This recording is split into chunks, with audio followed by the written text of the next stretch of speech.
दोस्तों, आज की कहानी है मैं प्रेग्नेंट हूँ। कहानी अगर पसंद आए तो वीडियो को लाइक और सब्सक्राइब जरूर करना। इस तरह मेरा परिचय रस्तोगी परिवार से हुआ। उन्होंने अपने तीनों बच्चों का नाम पास के मिशनरी स्कूल में लिखवा दिया था। धीरे धीरे वह नए माहौल में एडजस्ट हो गए। मेरे चारों बच्चे अपनी पढ़ाई में लगे रहते थे। बेटी पारुल ने मैट्रिक का इम्तिहान दिया था। प्रिया आईकॉम कर रही थी। पीयूष एमबीए और अनुराग मैकेनिकल इंजीनियरिंग कर रहा था। इस तरह सभी व्यस्त थे।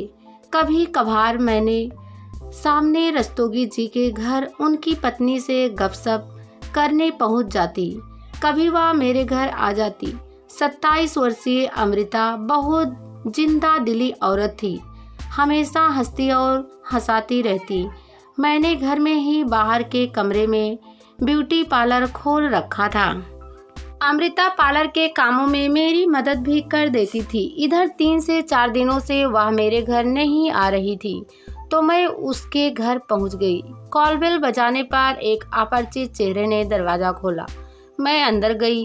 तभी किचन से ही अमृता ने आवाज लगाकर मुझे वहीं बुला लिया। मैं किचन में गई। अमृता आलू गोभी के पकौड़े तल रही थी।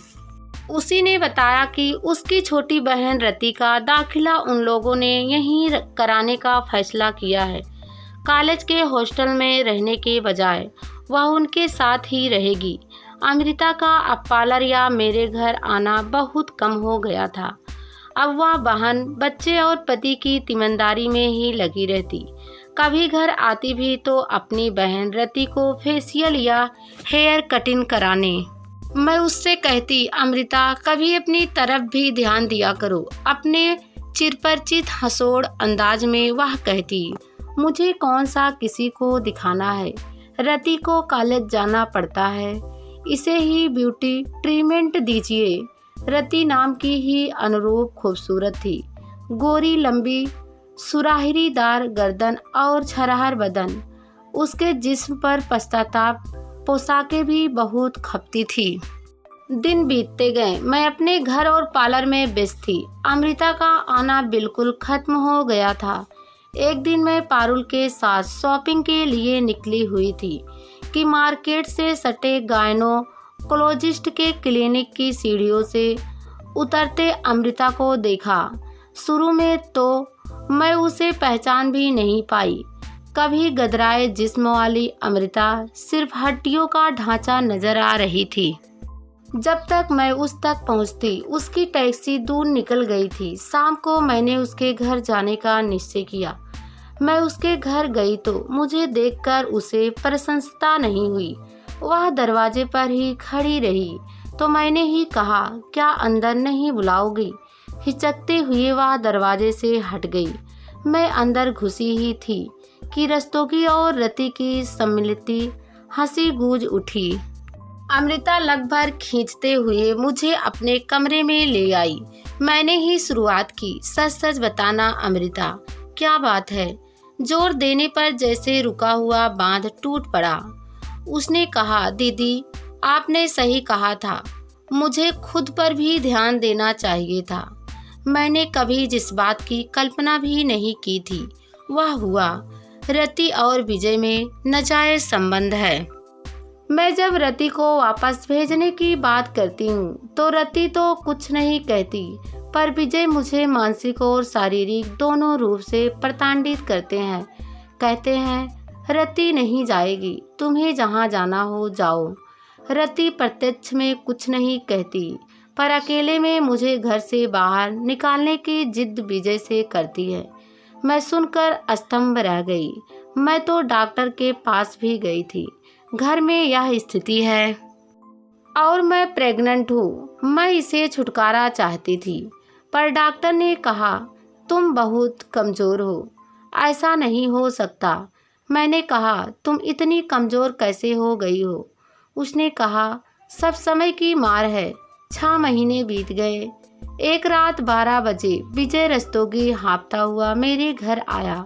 उसने बताया, अमृता को ब्लीडिंग हो रही है, वह तड़प रही है, उसे हॉस्पिटल ले जाना है, प्लीज अपनी गाड़ी दीजिएगा। यह सुनते ही हम अनान फनान उसे गाड़ी पर लादकर साथ ही अस्पताल पहुँचे। तुरंत उसे आईसीयू में भर्ती किया गया। सिजेरियन द्वारा उसने एक पुत्र को जन्म दिया। 4 घंटे बाद वह होश में आई तो उसने सिर्फ मुझसे मिलना चाहा। नर्स ने सबको बाहर रोक दिया। मैं जब अंदर पहुंची तो उसने अटकते हुए कुछ कहना चाहा और इशारे से अपने पास बुलाया। मैं पहुंची तो बगल ही में फलों के पास रखी हुई अत्याधुनिक टार्च को उठाने को कहा। उसने इशारे से फोटो खींचने की बात जैसे ही की कि उसके प्राण बखेरू उड़ गए। मैंने उस टार्च को अपने बैग में रख लिया। सभी लोग रोने लगे। रति रोते हुए कह रही थी, दीदी का पैर फिसलना उनके लिए काल हो गया। काश उनका पैर ना फिसला होता। अमृता के घर मातमी माहौल था। क्रियाक्रम से निपटने के बाद मैं घर में बैठी आया हूँ। ईमेल चेक कर रही थी। उसमें मुझे अमृता का मेल मिला जिसमें मुझे पता चला कि हादसे वाले दिन उसने सेल्समैन से सिस्टमैटिक टार्च कम वीडियो कैमरा वाला खरीदा था, जो देखने में साधारण टार्च लगता था, परंतु वह वीडियोग्राफी और रोशनी दोनों का काम करता था। वह मुझसे मिल तो नहीं सकती थी, इसलिए मुझे मेल किया था। मैंने उसकी टार्च को उलट पुलट कर देखा तो उसमें मुझे एक कैसेट मिला। मैंने उसे सीडी में लगाया। ऑन करने पर मैं यह देखकर दंग रह गई कि उसमें विजय रस्तोगी और रति लात घूंसों से अमृता की पिटाई कर रहे थे। रस्तोगी की लात जोर से पेट पर पड़ने से अमृता छटपटाती हुई फर्श पर गिरकर बेहोश हो गई। पूरा फर्श खून से लाल होने लगा था। महंगी टार्च की असलियत जाने बगैर दोनों ने अमृता को फिजूल खर्ची के लिए पिटाई की थी। मैंने तुरंत हरिया को भेजकर अमृता के मम्मी पापा को अपने घर बुलाकर उन्हें कैसेट दिखलाया, जिसे देखकर उन्होंने सिर पीट लिया। सहसा उन्हें विश्वास नहीं हो रहा था कि रति ऐसा घृणित कार्य कर सकती है, परंतु आंखों देखी को ठुकराया नहीं जा सकता था। रति और विजय से पूछने पर दोनों बिफर पड़े। तब अमृता के पापा ने उन्हें सीडी ऑन कर उनकी करतूतों का कच्चा चिट्ठा उन्हें दिखा दिया। शर्म ग्लानि और क्षोभ से रति ने कीटनाशक पी लिया। अस्पताल ले जाने के क्रम में ही रति की मौत हो गई। अमृता के माता पिता ने तुरंत विजय के नाम केस फाइल किया और सबूत के तौर पर सीडी को पेश किया गया, जिसके आधार पर अमृता की हत्या के जुर्म में विजय रस्तोगी को जेल की सजा हो गई। बच्चों को नाना नानी अपने साथ ले गए। मुझे इस बात की बेहद खुशी हुई कि अमृता को तड़पा तड़पा कर मारने वाले भी अपने अंजाम को पहुंच गए।